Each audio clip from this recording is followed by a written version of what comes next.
मैं डॉक्टर प्रतिभा शुक्ला, सह आचार्य हिंदी, आज बीए तृतीय वर्ष की कक्षा में द्वितीय प्रश्न पत्र में निर्धारित कहानी मेरा घर कहाँ कहानी की प्रमुख पात्र सोना के चरित्र की कुछ मुख्य विशेषताओं पर प्रकाश डालूंगी। जैसा कि मैंने पिछले वीडियो में मेरा घर कहानी की निम्न वर्ग की अभावग्रस्त नारियों के यातनामय जीवन का वर्णन किया था कि किस तरह निम्न वर्ग की महिलाओं को अपनी अभावग्रस्तता के कारण यातनामय जीवन व्यतीत करना पड़ता है। यदि हम उसी वीडियो से आगे चलें तो इस कहानी की अभावग्रस्त नारियों में से प्रमुख पात्र है सोना। और क्योंकि ये कहानी नायिका प्रधान कहानी है और नायिका प्रधान कहानी होने के कारण आज मैं सोना के चरित्र की कुछ मुख्य विशेषताओं को रेखांकित करने का प्रयास करूंगी। मुख्य पात्र के लिए, जैसा कि आप लोग जानते हैं कि जो कहानी की कथा वस्तु में आदि से अंत तक रहता है वो कहानी का मुख्य पात्र या पात्रा मानी जाती है। इस दृष्टि से मेरा घर कहाँ कहानी की प्रमुख पात्र सोना, जो लाली धोबिन और राजा की सबसे बड़ी संतान है, वह है। सोना प्रस्तुत कहानी के कथानक में प्रारंभ से अंत तक रहती है। कहानी लेखिका ने कहानी के सारे कथानक को उसी को केंद्रित करके उसका बुना है, इसलिए इस कहानी की प्रमुख पात्रा सोना ही है। वस्तुतः कहानी का संपूर्ण कथानक सोना के जीवन पर ही आधारित है।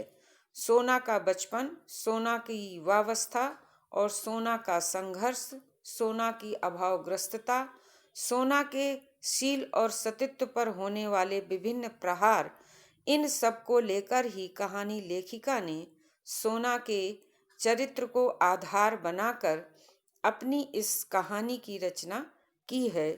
अतः इस कहानी की प्रमुख पात्र सोना ही है। अंततः कथा वस्तु के हिसाब से इस कहानी की फल की प्राप्ति भी सोना को ही होती है, जब अंततः वह अपने संघर्षमय जीवन के अंत में एक आत्मिक संतोष का अनुभव करती है। मोटे रूप में सोना के चरित्र में हमें निम्नलिखित विशेषताएं देखने को मिलती हैं। पहला, वह चंचल स्वभाव की बालिका है। यह उसमें बाल सुलभ चंचलता है, अकड़ रखने वाली है या स्वाभिमानी स्त्री है, निर्भय या निडर भी है। वह परित्यक्ता नारी है, शोषित एवं यातना से ग्रस्त है। छठी विशेषता के रूप में उसके चरित्र की जो विशेषता जो प्रमुख है, या कह सकते हैं कि कहानी के ताने बाने में वह अभावग्रस्त नारी किस तरह से अपने आत्मसम्मान की रक्षा करती है, अथवा अपने नारित्व की रक्षा करती है, अथवा ये कह सकते हैं अपने शील की रक्षा करती है। इस चारित्रिक विशेषता को भी वह धारण करती है। वह संघर्षशील भी है, वह परिश्रमशील भी है। संघर्ष और परिश्रम के दो विपरीत ध्रुवों के बीच रहने के बाद भी सोना के चरित्र में हंसमुख स्वभाव भी देखने को मिलता है। यद्यपि वह सुखी जीवन की आकांक्षा करती है, लेकिन उसे जितना भी सुख प्राप्त होता है उसी सुख में वह अपने आप को संतुष्ट पाती है, इसलिए वह संतोषी प्रवृत्ति की भी नारी है। तो इस तरह हमने देखा कि उसके चरित्र में ये सभी विशेषताएं देखने को मिलती हैं। अब हम उसकी सबसे पहले स्वभाव की जो विशेषता है कि वह चंचल स्वभाव की बालिका है, या उसमें बाल सुलभ चंचलता के भी हमें दर्शन होते हैं। सोना जब 10-11 साल की होती है, जब कहानी का प्रारंभ होता है, तो वह चंचल स्वभाव की बालिका हमें दृष्टिगत होती है। वह अपनी माँ लाली के साथ घर घर जाकर कपड़े लाती है और उसके चंचल नटखट स्वभाव को देखकर मोहल्ले के लड़के उसकी ओर आकृष्ट भी होते हैं। इस संबंध में लेखिका ने वर्णन किया है कि बड़ी लड़की सोना 10-11 साल की हो रही थी। मोहल्ले के लड़कों के लिए वह आकर्षण का केंद्र थी। जब वह कुछ बड़ी हुई, कच्ची बस्ती के लौंडे उसका रास्ता रोकने लगे थे, तब वह अपनी माँ से उनकी शिकायत भी करती थी। तो इस तरह से चंचल स्वभाव की होने के बाद भी उसे उसी उम्र में इस बात का विवेक था कि कौन सी बात अपनी माँ को बतानी है जो उसके हित में है। दूसरी जो चरित्र की विशेषता हमारे सामने या पाठकों के सामने दृष्टिगत होती है, वह है अकड़ रखने वाली या स्वाभिमानी स्त्री। कहानी में हम देखते हैं कि सोना के पिता की मृत्यु होने पर लाली अपनी जवान लड़की की इज्जत बचाने के चक्कर में अधेड़ बदमाश दिगंबर दादा के घर चली जाती है या उनके पत्नी के रूप में रहने लगती है। वहां पर सोना को 3 वक्त का खाने को मिलने लगता है तो उसकी आंखों में तरावट और बदन पर गदगदापन आने लगता है, अर्थात वह युवावस्था की ओर अग्रसर होने लगती है। वह शादी की बात से डरती थी कि न जाने कैसा घर वर मिले, पर दिगंबर दाता की दूसरी पत्नी की बेटी होने के कारण वह अब अकड़ कर चलना सीख गई थी और परेशान करने वाले लड़कों को उसने ऐसी खबर ली थी कि वे सोना को देखते ही अपना रास्ता बदल लेते थे। तो इस तरह हम देखते हैं कि सोना झुग्गियों में खेल कर बड़ी हुई थी, उसे अब एक मजबूत आश्रय मिल गया था, इसलिए अब वह अकड़ रखने वाली हो गई थी, अर्थात उसे अपने सौतेले पिता के शक्ति का आभास था और इसीलिए वह अब अकड़ भी रखने लगी थी। तीसरी जो चरित्र की उसकी विशेषता दृष्टिगत होती है कि वह निर्भय या निडर स्त्री भी है। निर्भयता या निडरता का उदाहरण हमें तब मिलता है जब वह अपनी माँ के साथ घर घर जाकर कपड़े लाती थी और फिर जब वह दिगंबर दादा के पैर दबाने व सिर में तेल मसलने का काम करने लगी थी, तो भी उसे ये मालूम था कि मुझे अपनी इज्जत की रक्षा अब किस तरह से करनी है। एक बार की बात है, जब विवाह के बाद वह अपने पति ननकू को के पास पहुंचती है तो वह चटपट हर एक से बात करना, हंसना बोलना की जो उसकी आदत थी वह उसे नहीं छोड़ती। ननकू ने उसे मना किया, पर बचपन की सीखी गई आदत से वह बाज नहीं आती और इसी क्रम में उसके पति उसकी पिटाई कर देती हैं। तब बदले में सोना भी ननकू के सिर पर बेलन दे मारती है। इस तरह वह देखते हैं हम कि वह अपने पति से भी नहीं डरती, उसे जो पसंद होता है वह वही काम करती है। पति के साथ अत्यधिक निडरता का व्यवहार करने का परिणाम ये होता है कि उसका पति ननकू उसका परित्याग कर देता है, क्योंकि उसके घर में जो उसकी फूफी, माँ और दादी वगैरह थीं, उन स्त्रियों को सोना का ये व्यवहार अच्छा नहीं लगता और वह अपना उसे अपमान समझती हैं। तो अपने घर की बड़े बूढ़ियों के द्वारा प्रेरित किए जाने पर ननकू उसका परित्याग कर देता है और रात में ही वह उसे घर से बाहर निकाल देता है। जब वह अपने कपड़े और बिस्तर मांगती है, तब सारी घर की स्त्रियां मिलकर उसके गहने भी उतरवा लेती हैं। तब पति द्वारा तलाक दिए बिन त्याग देने से सोना एकदम बेसहारा हो जाती है। उसे तब पति के घर का सुख झूठा मालूम हुआ और वह आश्रय की तलाश में सड़क पर इधर उधर भटकती रही। यह स्थिति सोना के समक्ष क्या, किसी भी अभावग्रस्त या निम्न वर्ग की नारी के लिए असह्य स्थिति थी। अगली जो विशेषता उसके चरित्र में देखने को मिलती है कि वह शोषित एवं यातना से भी ग्रस्त है। मेरा घर कहाँ कहानी में सोना को एक ऐसी नारी बताया गया है जो शोषण और यातना से ग्रस्त रहती है। बचपन में पिता के द्वारा शराब पीने के कारण उसका यातनामय और शोषणमय जीवन होता है। विवाह के बाद जब पति के घर से निकाल दिया गया और उसकी माँ का कहीं कोई पता ठिकाना मालूम नहीं था, इधर उसका सौतेला पिता दिगंबर दादा की भी मृत्यु हो चुकी थी। ऐसी स्थिति में उसके सामने कोई भी सहारा नहीं था।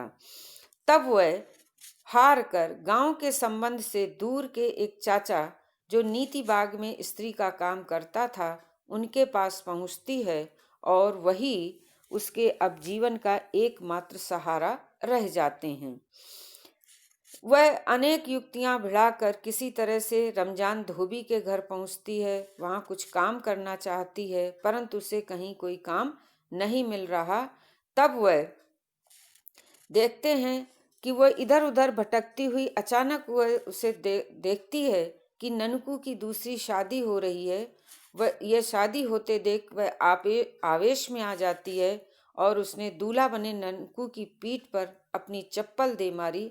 तब सभी लोगों ने उसे मिलकर उसे मार पीट कर भगा दिया। इस तरह सोना जख्मी कबूतर की तरह वापस रमजान चाचा के घर आती है। तब वह विभिन्न बड़ी बड़ी कोठियों में झाड़ू पोछे का काम करने लगती है और किसी मालकिन से कह सुनकर वह एक गैराज में रात को सोने का अपना ठिकाना बनाती है। इस तरह हम देखते हैं कि सोना जो है वह एकदम बेसहारा, शोषण और यातना से ग्रस्त थी। एक के बाद एक 6-7 ठिकाने बदलने के बाद भूखी प्यासी भटकती रही। कोठियों में हजारों का काम मुफ्त करती रही ताकि रात को सोने की जगह मिल जाए। और इस तरह से भी हम देखते हैं कि कभी उसके खाने की व्यवस्था होती थी, कभी नहीं होती थी। कभी उसका वो रमजान चाचा उसे रोटी दे देता था और यही यातनामय जीवन उसकी नियति बन गई थी। अगली विशेषता जो हम कह सकते हैं इस कहानी का या कहानी लेखिका के उद्देश्य का भी केंद्र बिंदु है कि शोषित, यातनामय, बेसहारा होने के बाद भी वह विपरीत परिस्थितियों में भी अपने आत्मसम्मान की रक्षा करने में या अपने नारित्व की रक्षा करने में या अपने शील की रक्षा करने में अंततः सफल रहती है। बचपन से ही विभिन्न परिस्थितियों का सामना करने वाली सोना कभी भी अपनी इज्जत से किसी दूसरे को खिलवाड़ नहीं करने देती और यहाँ तक कि रात को सोते समय गैराज में उस कोठी का जो छोटा लड़का था वह जब उसका सील भंग करने का प्रयास करता है तो वह गैराज में से कोई भारी चीज उठाकर अंधेरे में उसके सिर पर दे मारती है और वहां से रातों रात भागकर वह उस कोठी से बाहर आ जाती है। इस तरह सोना ने जो उसका डटकर मुकाबला किया और अपनी इज्जत को बचाकर वहां से वह पुरानी कच्ची बस्ती में पुनः आ गई जहां उसका पूर्व पिता रहता था। यहाँ आने के बाद भी कई मजदूर उस पर गलत नजर रखते थे, उसके साथ विवाह का प्रस्ताव रखते थे, परंतु खुले आसमान के नीचे रहकर भी सोना ने कभी भी अपने शील को भंग नहीं होने दिया। यह उसके चरित्र की बहुत अद्वितीय या अन्यतम विशेषता है। वो संघर्षशील है। बचपन से ही जो उसने माता पिता के साथ जो संघर्ष झेला था या संघर्ष का सामना किया था वह जीवन के अंत तक उसका पीछा नहीं छोड़ता है। यहाँ हम देखते हैं कि सोना का जो संघर्षमय जीवन है वो बहुआयामी है। कभी बचपन का है, कभी युवावस्था का है, कभी प्रौढ़ावस्था का है। कभी बचपन वाला जो संघर्ष है वो माता पिता के साथ है, युवावस्था में कोठी के छोटे मालिक और पिता ननकू के साथ है, और प्रौढ़ावस्था में स्वतंत्र जीवन यापन करने वाली सोना जो है वह मजदूरों के लिए भोजन बनाकर किसी तरह से अपने शील की रक्षा करते हुए अपने अथक परिश्रम का और संघर्ष का परिचय देती है।